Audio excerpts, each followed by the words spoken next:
बोलिए शंकर भगवान की जय।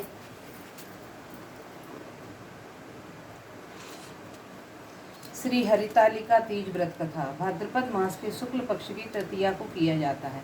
श्री परम पावन भूमि कैलाश पर्वत पर विशाल वट वृक्ष के नीचे भगवान शिव पार्वती सभी गणों सहित बाघांबर पर विराजमान थे।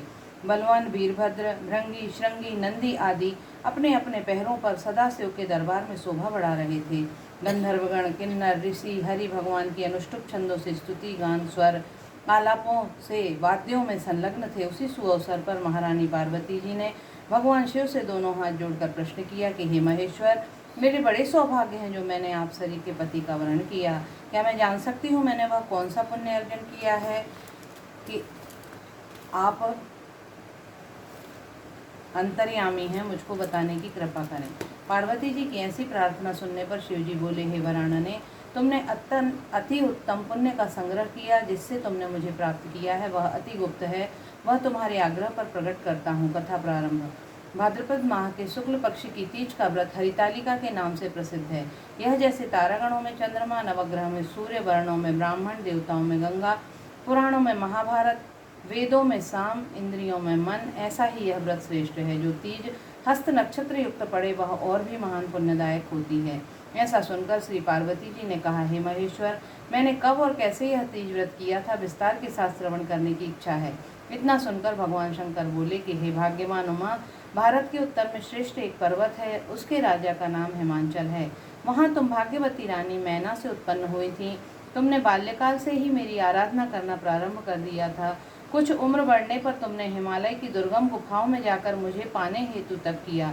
तुमने ग्रीष्म काल में बाहर चट्टानों पर आसन लगाकर तप किया, वर्षा काल में बाहर पानी में तप किया, शीतकाल में पानी में खड़े होकर मेरे ध्यान में संलग्न रही। इस प्रकार 6 कालों में तपस्या करके भी जब मेरे दर्शन ना मिले तब तुमने ऊर्ध्वमुख होकर केवल वायु सेवन किया, फिर वृक्षों के सूखे पत्ते खाकर इस शरीर को क्षीण किया। ऐसी तपस्या में लीन देखकर महाराज हिमांचल को अति चिंता हुई और तुम्हारे विवाह हेतु चिंता करने लगे।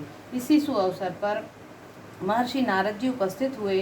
राजा ने हर्ष के साथ नारद जी का स्वागत व पूजन किया और उपस्थित होने का कारण जानने के इच्छुक हुए। नारद जी ने कहा, राजन, मैं भगवान विष्णु का भेजा आया हूँ। मैं चाहता हूँ आपकी सुंदर कन्या को योग्य वर प्राप्त हो।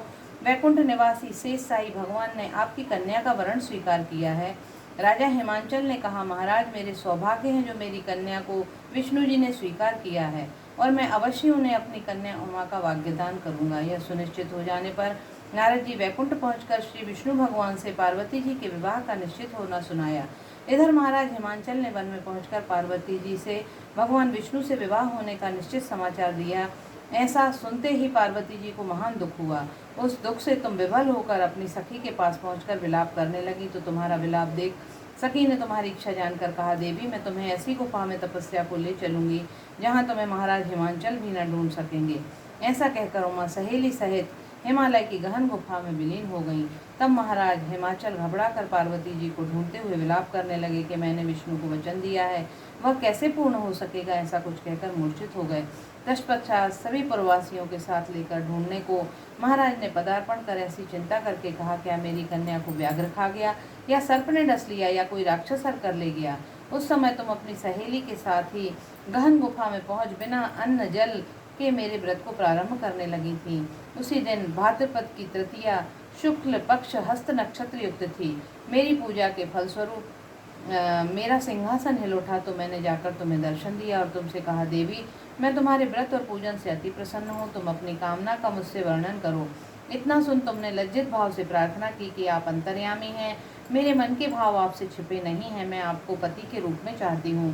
इतना सुनकर मैं तुम्हें एवं अस्तु इच्छित पूर्ण वरदान देकर अंतर ध्यान हो गया। इसके बाद तुम्हारे पिता हिमाचल मंत्रियों सहित ढूंढते ढूंढते नदी तट पर तुम्हारे शोक के मूर्छित होकर गिर पड़े। उसी समय तुम सहेली के साथ मेरी बालू की मूर्ति विसर्जन करने हेतु नदी तट पर आ पहुंची तो तुम्हारे नगर निवासी मंत्रीगण हिमाचल सहित तुम्हारे दर्शन कर अति प्रसन्नता को प्राप्त हुए और तुमसे लिपट लिपट कर रोने लगे और बोले, उमा, तुम इस भयंकर वन में कैसे चली आई जो अति भयानक है, जहाँ सिंह, व्याघ्र, जहरीले भयानक सर्पों का निवास है, जहाँ मनुष्य के प्राण संकट में हो सकते हैं। अतः हे पुत्री, इस भयंकर वन को त्याग कर अपने गृह स्थान को प्रस्थान करो। पिता के ऐसे कहने पर तुमने कहा, पिताजी मेरा विवाह तुमने भगवान विष्णु के साथ स्वीकार किया है, इससे मैं इसी वन में रहकर अपने प्राण विसर्जन करूंगी।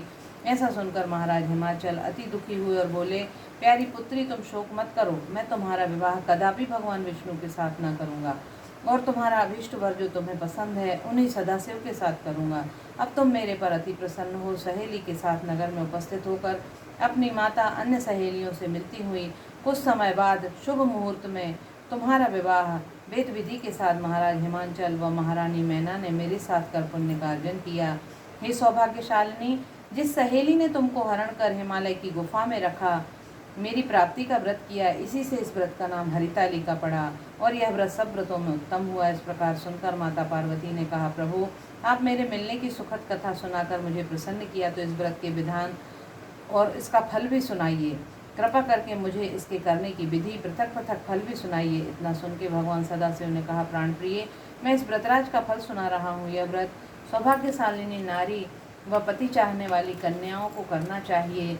यह व्रत भाद्रपद के शुक्ल पक्ष की द्वितीया की शाम को आरंभ कर तीज का व्रत धारण करें। यह व्रत निराहार, बिना फल आहार और निर्जला होकर रहना चाहिए।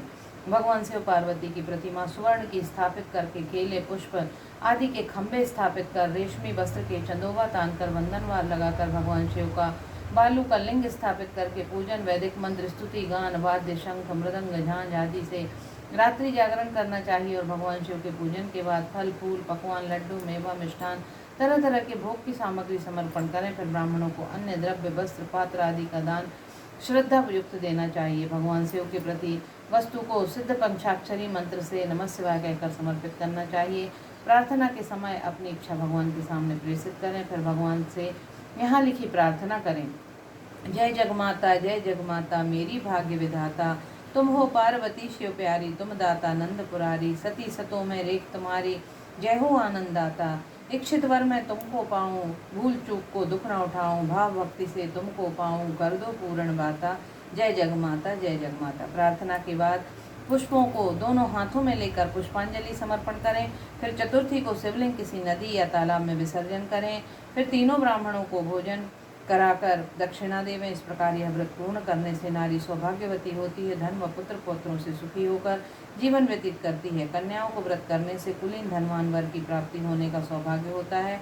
हे देवी, जो सौभाग्यवती नारी इस व्रत को धारण नहीं करती, बार बार वैधव्य व पुत्र शोक को प्राप्त होती है। बोलिए शंकर भगवान की जय, माता पार्वती की जय, कार्तिकेय महाराज की जय।